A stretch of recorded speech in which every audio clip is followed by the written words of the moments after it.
দারিদ্র আর বাবাকে হারানোর কষ্ট দুটিই ছিল তার নিত্যসঙ্গী, কিন্তু সবকিছুকেই পরাজিত করেছে ইতি। নানা প্রতিকূলতা পেরিয়ে মানবিক বিভাগ থেকে এবার এসএসসি পরীক্ষায় অংশ নিয়ে উপজেলা পর্যায়ে প্রথম হয়েছেন ইতিয়ারা। আলহামদুলিল্লাহ রেজাল্ট বের হয়েছে, আমি জিপিএ 5 পেয়েছি, সিগমন্ডে টপ হয়েছি।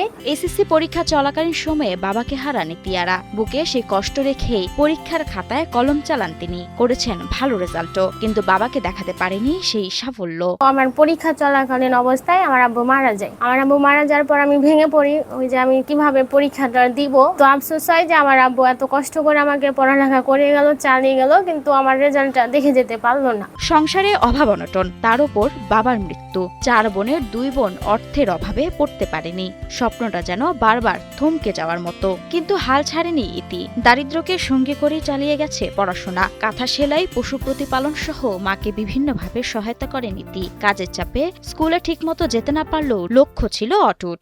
বাড়িতে যে গরু টরু ছিল বকরি, ওগুলা বিক্রি করে টোরে আমি একে কষ্ট করে লেখাপড়া শিখাচ্ছি। সবকিছু কাজ টাজ সহযোগিতা করতাম, কাঁথা সেলাই করতাম, গরু বাড়িতেই গরু ছাগল এগুলো পুষতো, আমি ওগুলোতে সাহায্য করতাম, এভাবে চলতো। বাবা ছিলেন পরিবারের প্রধান ভরসা, কিন্তু বাবাকে হারানোর পর নানা কষ্টের মধ্যেই পড়াশোনা চালিয়ে যেতে হয়েছে তাকে। কখনো বই খাতা জোগাড় করা, কখনো পড়াশোনার খরচ, সবকিছুতেই ছিল সীমাবদ্ধতা। গরিব শিক্ষার্থীরা যেন এভাবে ঝরে না পড়ে, এর জন্য তার লক্ষ্য একজন আদর্শ শিক্ষক হবার। আমার আব্বু কৃষি কাজ করতো। প্রায় 7 মাস আগে আমার আব্বু গাছ থেকে পড়ে মাজা ভেঙে গেছে, তো অসুস্থ ছিল, বিছানায় ছিল। তো আমার ইচ্ছায় যে আমি বড় হয়ে পড়ালেখা চালিয়ে একজন আদর্শ শিক্ষক হব।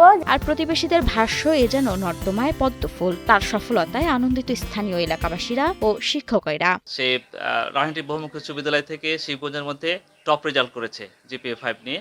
আমি আসলে এটা অবিশ্বাস্য যে সে এত ভালো রেজাল্ট করেছে। আমাদের মানবিক বিভাগের যে শিক্ষার্থী ইতি খাতুন আমাদের উপজেলায় সর্বোচ্চ নাম্বার পেয়েছে, আমরা তার জন্য গর্বিত। বাবাকে হারানোর শোক, সংসারে অভাব আর নানা প্রতিকূলতা কোনোটিই দমিয়ে রাখতে পারেনি তাকে। কঠিন বাস্তবতার সঙ্গে লড়াই করে এসএসসিতে উপজেলা পর্যায়ে প্রথম হয়ে প্রমাণ করেছে, সুযোগ ও সহযোগিতা পেলে দারিদ্র কোনো শিক্ষার্থীর স্বপ্নের পথে বাধা হতে পারে না। মাহমুদা মুন্নি, ৭১।